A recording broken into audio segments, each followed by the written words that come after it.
Hello, this is Derek for Entertainment Stew, and I'd like to welcome you to a special edition of Overthinking. Some of us at East Stew have been playing Doom lately, and we all just love it.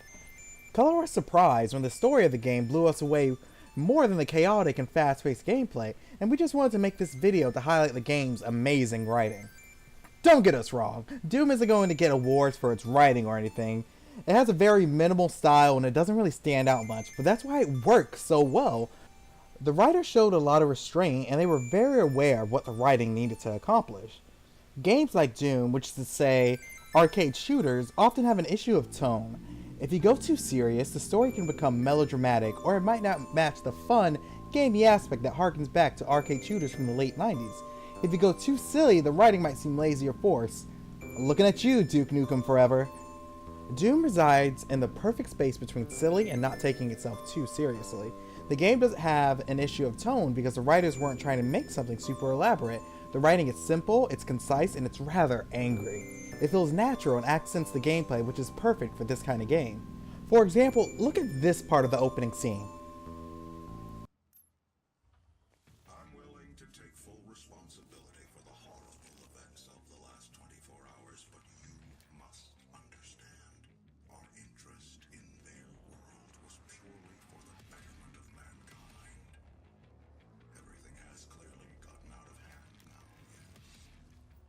But it was worth the risk, I assure you. This sequence is so good because it's so concise. We see the anger of our character, we feel his hatred of the guy on the intercom, we see that he's impacted by the death and destruction that is occurring all around him. There's no flowery writing, there's no one-liners or anything, it's just short and sweet. Truthfully, the entire game is mostly exposition, but even then the exposition is done well. As a player, do I want fancy stylistic dialogue? Yeah, I do, but not in a Doom game. I just want to shoot stuff. Do I want memorable one-liners? No, I just want to shoot stuff. At the expense of sounding too bloodthirsty, all I need is a reason to shoot stuff, and that's exactly what the game gives me.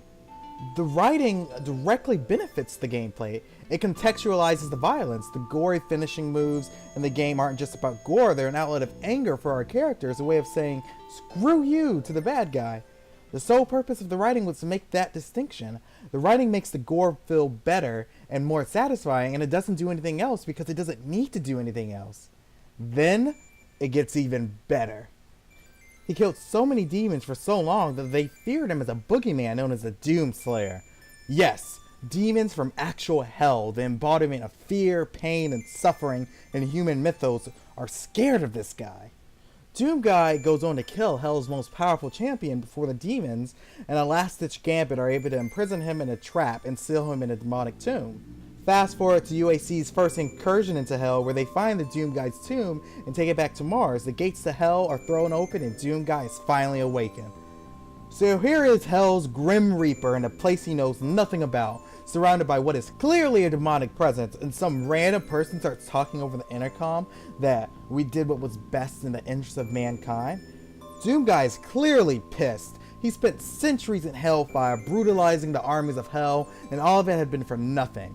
Doom Guy doesn't care about your energy crisis or even the numerous dead UAC employees on Mars. He has to do what he knows is best, kill demons and stop the incursion from becoming worse.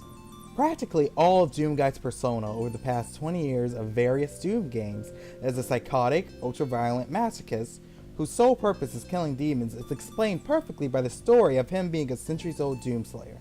And that story is as accessible as you want it to be. They've literally created a canon reason for the completely over-the-top nature of Doom Guy. He's pissed off at these meddling humans, there are demons to kill, and he is angry. Doom 2016 is a game about itself and the legend of its legacy, and it both parodies and embraces its own mimetic absurdities.